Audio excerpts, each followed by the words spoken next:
स्वागत है आप सभी का प्लांट साइंस वर्ल्ड में। मैं डॉक्टर पूजा सिंह आज आपके सामने एक बहुत ही interesting topic that is called recombinant DNA technology लेके आई हूँ। ये एक ऐसा टॉपिक है जिसे लेके बच्चे बहुत इंटरेस्टेड भी होते हैं, क्यूरियस भी होते हैं, थोड़े से कंफ्यूज भी होते हैं कि एग्जैक्टली ये है क्या और इसका यूज़ क्या है। तो मेरा प्रॉमिस है आप सभी से कि इस वीडियो के बाद आपका इंटरेस्ट और जनरेट होगा और आपकी कन्फ्यूज़न दूर होगी। द रिकॉम्बिनेंट डीएनए टेक्नोलॉजी, देखिए इसे 3 अलग अलग वर्ड में सेग्रीगेट करते हैं। The term recombinant is nothing new for you. जब से भी आप जेनेटिक्स पढ़ रहे हैं तब से आपने रिकॉम्बिनेंट और रिकॉम्बिनेशन टर्म बहुत अच्छे से जानते हैं। हमने बहुत सारा मेंडल का जो क्रॉस था उसमें रिकॉम्बिनेंट बनाए हैं।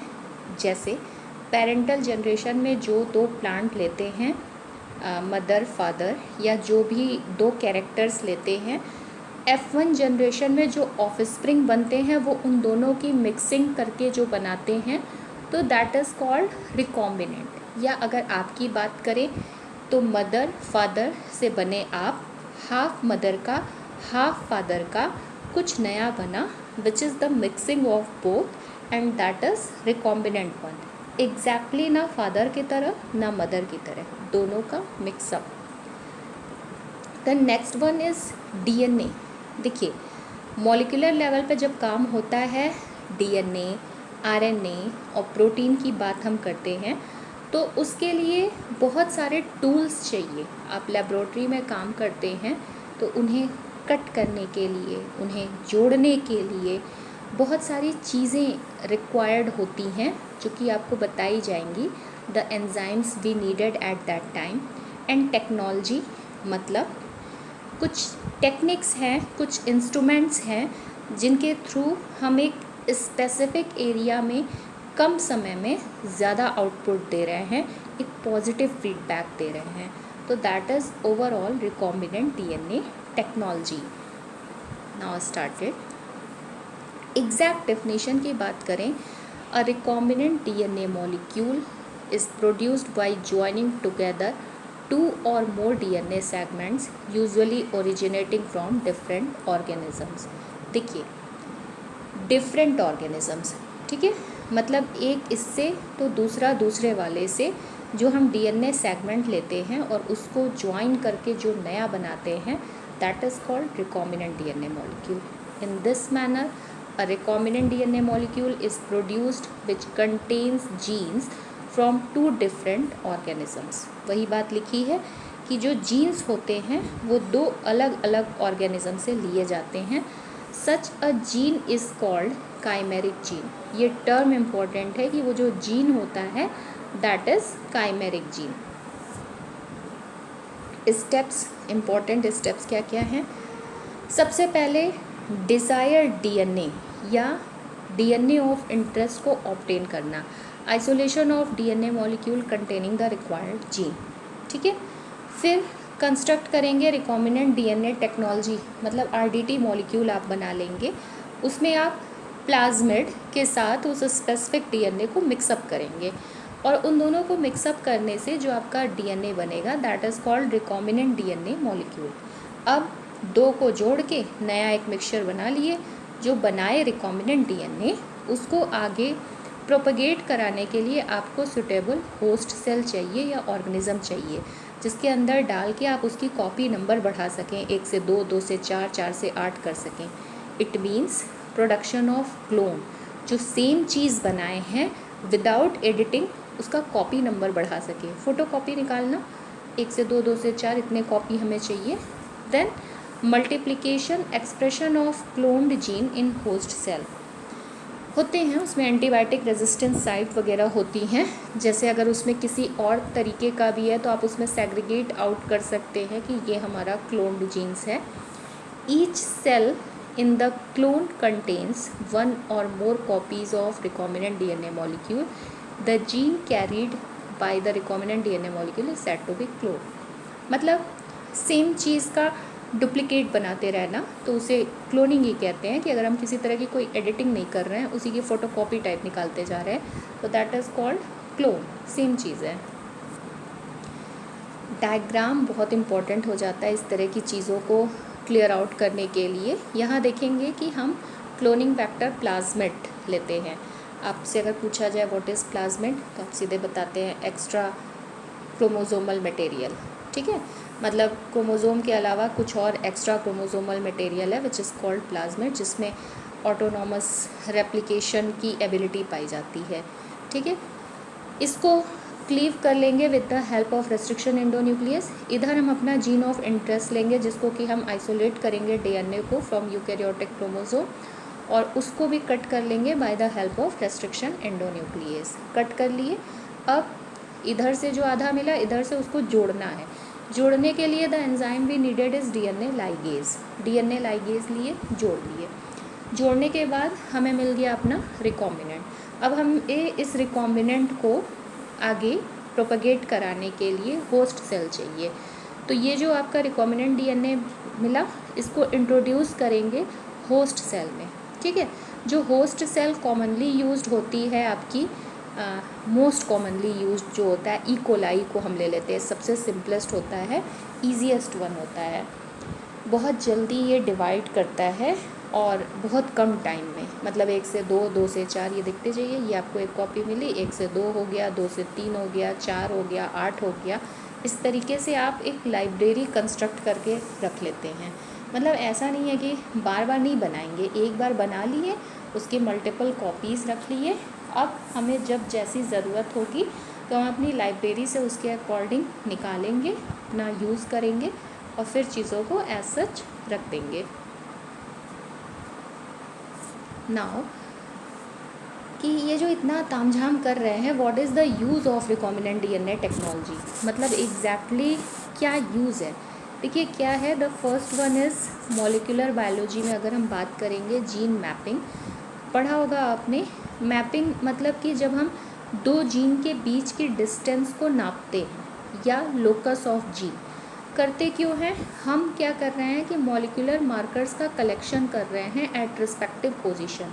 क्यों कर रहे हैं, जब हमें पता रहेगा ना कि इस स्पेसिफिक पोजीशन पे ये marker that decide I colour, Drosophila वगैरह में आप लोग पढ़े होंगे, तो क्या होता है कि उससे हमें इजी हो जाता है म्यूटेंट निकालने में। कोई स्पेसिफिक एबनॉर्मेलिटी है उसको सर्च आउट करने में, मतलब पूरी एक स्टडी करने में, जनरेशन दर जनरेशन क्या चेंजेस आ रहे हैं। The next one is genetic disorder. देखिए क्या होता है, बहुत सारे ऐसी प्रॉब्लम्स हैं जो कि जनरेशन दर जनरेशन चलती रहती हैं और ट्रीट नहीं हो पाती है। वहाँ पे आपकी रिकॉम्बिनेंट डीएनए टेक्नोलॉजी बहुत यूज़फुल हुई। हम पहले उसको चेक करते हैं कि कितने जनरेशन से ये चीज़ एज सच चली आ रही है, फिर उस स्पेसिफिक जनरेशन में हम उस जीन को अल्टर करते हैं। मतलब वो जो ख़राब वाला जीन है उसको हटाते हैं, उसके जगह पे जो सही वाला जीन है उसको लगाते हैं। देखिए मैं एज अ बहुत ही ले मैन की तरह बात कर रही हूँ, हटाते हैं, लगाते हैं, नो। एक चीज़ समझिए, दैट इज़ मॉलिक्यूलर वर्क, और बहुत ही पेशेंसली आपको काम करना पड़ता है, क्योंकि यहाँ पे ATGC सीक्वेंस होते हैं ना, उन पे आप एक तरह से ओलिगोन्यूक्लियोटाइड्स होते हैं, वो काम कर रहे हैं, उनकी स्टडी कर रहे हैं। तो देयर आर लॉट ऑफ, मतलब उसके सीरीज़ में, सीक्वेंस में काम करना पड़ता है विद लॉट ऑफ पेशेंस। बहुत ध्यान रखना पड़ता है, बहुत धैर्य के साथ काम करना पड़ता है। The next one is monoclonal antibody production. देखिए मोनोक्लोनल एंटीबॉडी आप लोग पढ़े हैं कि एंटीबॉडी के क्लोन्स, एग्जैक्टली ये क्या है, प्रोटीन्स हैं which is made in laboratory. Monoclonal antibody का बहुत यूज़ है आज के टाइम पे। ये क्या करता है, स्टिमुलेट करता है इम्यून सिस्टम को। जैसे आप सभी ने कोविड की वैक्सीन लगवाई है, तो वो क्या होता है, वैक्सीन जो हमारे अंदर इंजेक्ट करते हैं दैट इज़ एंटीजन, उसके रिस्पॉन्स में जो हमारे बॉडी में बनता है दैट इज़ एंटीबॉडी। कभी कभी क्या होता है कि कुछ लोगों का इम्यून सिस्टम इतना वो एक्टिव ही नहीं होता है, अंदर एंटीबॉडी नहीं बन पाती है, तो वहाँ पे मोनोक्लोनल एंटीबॉडी का यूज़ होता है। भाई किसी भी डिज़ीज़ से लड़ने के लिए कुछ आपकी बॉडी में इंजेक्ट आउट हो रहा है, तो उसके रिस्पॉन्स में कुछ बनना चाहिए। तो कुछ लोगों का इम्यून सिस्टम नहीं सपोर्ट करता है। तो ऐसी बहुत सारी चीज़ें हैं जो कि डिज़ीज़ हैं जिसको इस प्रोसेस के थ्रू ट्रीट किया जा रहा है। इसमें सबसे पहले नंबर पे है कैंसर में ऑर्गन ट्रांसप्लांट पे। देखिए, ऑर्गन ट्रांसप्लांट का कॉन्सेप्ट बहुत पहले से आ गया है, लेकिन ये हर किसी में सही से नहीं हो रहा है। इसका रीज़न वही है, ऑटो इम्यून रिजेक्शन हो जा रहा है ना। अंदर की सेल्स कह रही है नहीं भैया हमारे वाले को ले आओ, ये बाहर वाला कौन आ रहा है, हटाओ इसको, ठीक है। तो उन सब जगहों पे इसका बहुत यूज़ है।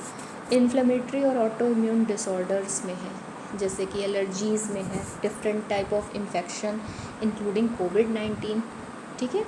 कोविड-19 अब हमारे को लग गई है, मतलब वैक्सीन लग गई है, तो एक मेमोरी सेल बनी हुई है कि नहीं आना है, ठीक है। तुरंत वो एक्टिवेट होगी, फाइट करेगी, प्राइमरी लेवल ऑफ डिफेंस में अपना एंटीना लेके खड़ी हो जाएगी कि ऐसे कैसे नहीं आना है, रोकेगी, ठीक है। जिन्हें वैक्सीनेशन लग चुका है या जो इस बीमारी से रिकवर कर चुके रहते हैं, उनमें खुद एक सर्टेन टाइप की मेमोरी सेल्स डेवलप हो जाती हैं। ऑस्टियोपोरोसिस है, हाई कोलेस्ट्रॉल कंडीशन है, आई की बहुत सारी ऐसी कंडीशन है, ठीक है। The next one is gene therapy में भी वही है कि हम देखते हैं कि स्पेसिफिक किस जीन में प्रॉब्लम आई है, उसको इरेडिकेट आउट करते हैं सही वाले से। डीएनए फिंगरप्रिंटिंग, आपको पता है कि सबका एक स्पेसिफिक डीएनए सीक्वेंस होता है, ठीक है, ETGC बेस्पेयर। इसमें RFLP restriction fragment length polymerase use होता है, और इसका मतलब फॉरेंसिक साइंस में बड़ा यूज़ है, पेरेंटिंग को डिटेक्ट करने में, किसी क्रिमिनोलॉजी के केस को शॉर्ट आउट करने में।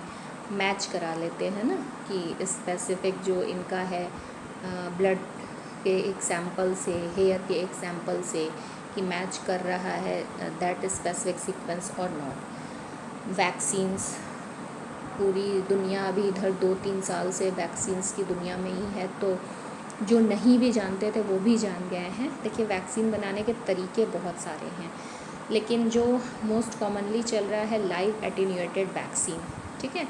वायरस को ही लेके उसके पैथोजेनिक पार्ट को डिस्ट्रक्ट, कमज़ोर कर देना है, पैथोजेनिसिटी को ना ख़त्म कर देना है कि बीमारी नहीं करोगे, ठीक है। पैथोजेनिक फॉर्म को डिस्ट्रक्ट कर देना है, और जो उसका मतलब अच्छा वाला जो आपके अंदर जाके आपकी इम्यूनिटी को सही करेगा, वो पार्ट उसका ज़िंदा रखना है। लाइव एटेन्यूएटेड फॉर्म, अधमरा सा कर देते हैं, इन्फेक्शन नहीं करेगा, ठीक है।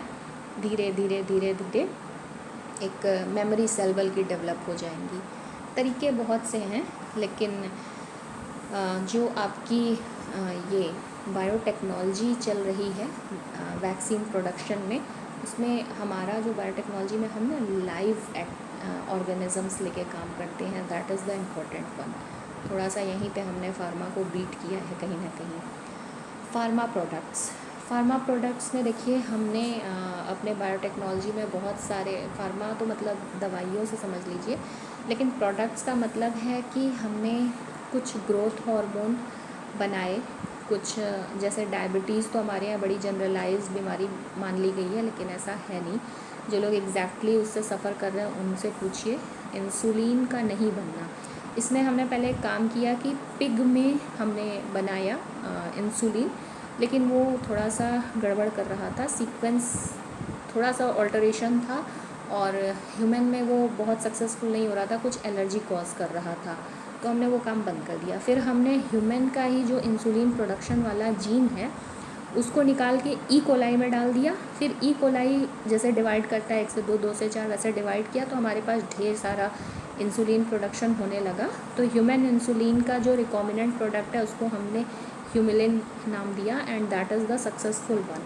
क्योंकि एक बहुत बड़ी जनता हमारे यहाँ डायबिटीज़ से जूझती है, तो हमें एक बहुत मेजर अमाउंट में इंसुलिन की ज़रूरत पड़ती रहती है। कहाँ से आएगा? सबकी जो इंसुलिन बनाने वाली फैक्ट्री गड़बड़ा जाएगी, कहाँ से आएगा? तो ये एक बूम साबित हुआ, और बहुत मज़ेदार चीज़ आई हमारे बायोटेक्नोलॉजी में या रिकॉम्बिनेंट DNA टेक्नोलॉजी में। फूड प्रोडक्ट्स की बात करें, खाने पीने की चीज़ें, देखिए जितने भी ट्रांसजेनिक प्लांट्स हैं, अब क्या है कि हमारी कंट्री एग्रीकल्चर बेस्ड है, प्लांट पे तो हम लगातार काम करते रहते हैं। इसमें भी ट्रांसजेनिक प्लांट में the BT cotton successful one, government approval मिल गया इस चीज़ पे हमें कि नहीं सही है, कोई दिक्कत नहीं है। उसके बाद हम और भी काम किए, हमने फ्लेवर सर टोमेटो बनाया और ये गोल्डन राइस बना लिया और बहुत कुछ। देखिए हमें क्या है कि बना लेना ही नहीं, कॉमर्शियली उन्हें निकालना है और वो सब हर आदमी यूज़ करे, क्योंकि लोगों को लगता है कि भाई जीन एडिटिंग की गई है, कुछ कृत्रिम रूप से नेचुरल चीज़ों से छेड़छाड़ की गई है, तो सही है कि नहीं।